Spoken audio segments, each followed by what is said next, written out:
ఇవాళ తెలంగాణ కేబినెట్ భేటీ జరగనుంది. ముఖ్యమంత్రి రేవంత్ రెడ్డి అధ్యక్షతన జరగనున్న ఈ సమావేశంలో పలు కీలక అంశాలపైన మంత్రివర్గం చర్చించే అవకాశం ఉంది. ముఖ్యంగా 22A నిషేధిత భూముల అంశంపైన కేబినెట్లో చర్చ జరిగే అవకాశం ఉంది. అలాగే చట్టసభల్లో ప్రవేశానికి కనీస వయస్సును 21 ఏళ్లకు తగ్గించాలని కేంద్రాన్ని కోరుతూ బిల్లు పెట్టే అంశంపైన కూడా చర్చించనున్నట్లుగా తెలుస్తుంది. ఇక హైదరాబాద్ మెట్రో విస్తరణకు సంబంధించిన అంశాలతో పాటు హిల్ట్ పాలసీపై కూడా కేబినెట్లో చర్చ జరిగే అవకాశం ఉంది. ఇక కేబినెట్ భేటీలో ఎలాంటి నిర్ణయాలు తీసుకుంటారనేది ఆసక్తికరంగా మారింది.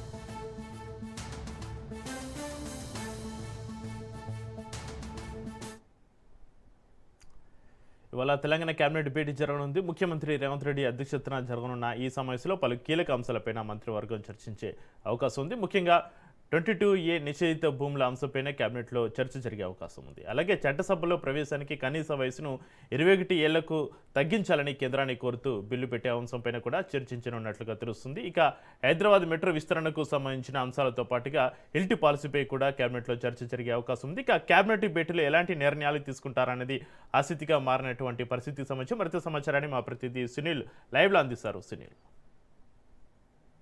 ముఖ్యమంత్రి రేవంత్ రెడ్డి అధ్యక్షతన సచివాలయం వేదికగా 10 గంటల 30 నిమిషాల ప్రాంతంలో మరి కాసేపులోనే తెలంగాణ రాష్ట్ర క్యాబినెట్ సమావేశం జరుగుతుంది.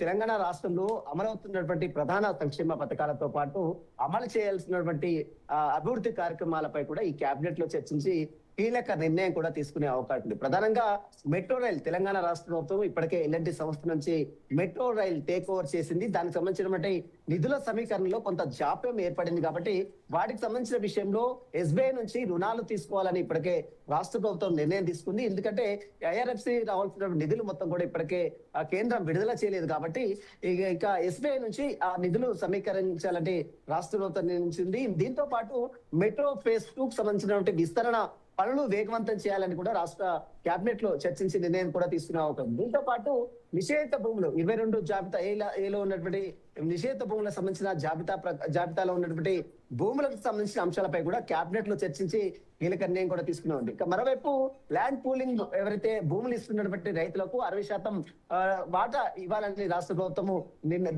ఇప్పటికే నిర్ణయం తీసుకుంది. దానికి సంబంధించిన అంశాలపై కూడా ఈ రోజు కేబినెట్ లో చర్చించి నిర్ణయం కూడా తీసుకునే అవకాశం. ఇక చట్టసభల్లో ప్రవేశం 25 సంవత్సరాలు ఉంటే దాన్ని 21 కుదించి కేంద్రానికి ఒక చట్టాన్ని తీసుకొని కేంద్రానికి పంపాలని రాష్ట్ర ప్రభుత్వము నిర్ణయం తీసుకునే అవకాశం. దానికి సంబంధించిన అంశాలపై కూడా ఈ రోజు చర్చించే అవకాశం. ఇక వెటర్నిటీ సంబంధించిన దాంట్లో చాలా వరకు పోస్టులు ఖాళీగా ఉన్నాయి కాబట్టి వాటిని ఫుల్ఫిల్ చేసేందుకు రాష్ట్ర ప్రభుత్వము నిర్ణయాన్ని కూడా తీసుకునే అవకాశం. ఈ రోజు కేబినెట్ సమావేశంలో కూడా దాదాపు 200 పోస్టులు వెటర్నిటీలో ఉన్నటువంటి దాదాపు 200 పోస్టులు, అదేవిధంగా యానిమల్ హస్బెండ్ లో ఉన్నటువంటి కొంతమంది పోస్టులు, వీటన్నిటికి సంబంధించిన కీలకమైనటువంటి విభాగాల్లో పోస్టులన్నీ కూడా ఫుల్ఫిల్ చేసేందుకు రాష్ట్ర కేబినెట్ లో చర్చించి కీలక నిర్ణయం కూడా తీసుకునే అవకాశం. ఇక పాలమూరు రంగారెడ్డి ఎత్తిపోత పథకం సంబంధించిన భూసేకరణకు సంబంధించిన అంశాలపై కూడా కేబినెట్ లో ఈ రోజు చర్చించి కీలక నిర్ణయం కూడా తీసుకునే అవకాశం. ఇక కాళేశ్వరం ప్రాజెక్టు పునరుద్ధరణ ఇప్పటికే మేడిగడ్డ సున్నీల అన్నారం బ్యారేజ్ సంబంధించినటువంటి దాంట్లో కొంత డ్యామేజ్ అయ్యాయి కాబట్టి వాటికి సంబంధించినటువంటి పునరుద్ధరణ ఏ రకంగా చేయాలి, ఏ రకంగా వాటికి సంబంధించినటువంటి అంశాలను రానున్నటువంటి కాలంలో దాన్ని అంటే అభివృద్ధిలోకి తీసుకురావాలన్న అంశాలపై కూడా ఈ కేబినెట్ లో చర్చించి కీలక నిర్ణయం కూడా తీసుకునే అవకాశం. మొత్తం అనేక అంశాలపై కూడా అంటే ముఖ్యంగా 22A జాబితాలో ఉన్నటువంటి నిషేధ భూమితలకు సంబంధించిన అంశాలు కావచ్చు, ల్యాండ్ పూలింగ్ సంబంధించిన అంశాలు కావచ్చు, చట్టసభల్లో 21 ఏళ్లకి ప్రాతినిధ్యం వహించే విధంగా ఒక బిల్లును తీసుకురావాలని రాష్ట్ర ప్రభుత్వం నిర్ణయం తీసుకుంది కాబట్టి దానికి సంబంధించిన అంశాలపై కూడా ఈ కేబినెట్ లో చర్చే అవకాశం. ఇంకా బీసీ సంక్షేమ శాఖకు సంబంధించినటువంటి కొన్ని అంశాలపై కూడా ఈ రోజు కేబినెట్ లో చర్చించి కీలక నిర్ణయం కూడా తీసుకునే అవకాశం ఉంది.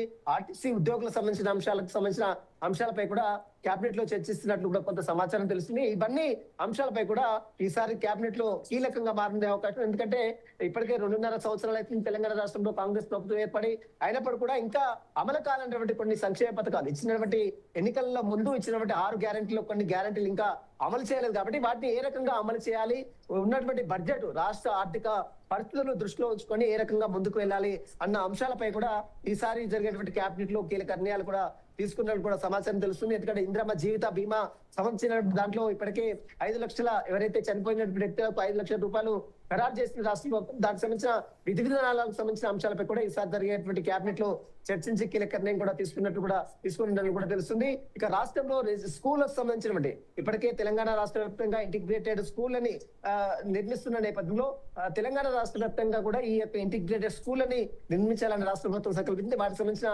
అంశాలపై కూడా ఈసారి కేబినెట్ లో జరిగేటువంటి కేబినెట్ సమావేశాలు కూడా నిర్ణయం కూడా తీసుకునే అవకాశం ఉంది. ప్రస్తుతం అయితే మరికాచులలో ముఖ్యమంత్రి రేవంత్ రెడ్డి అధ్యక్షతన తెలంగాణ రాష్ట్ర సచివాలయం వేదికగా రాష్ట్ర కేబినెట్ సమావేశం కూడా జరిగిందని చెప్పవచ్చు. Chakri. Right, thank you Sunil.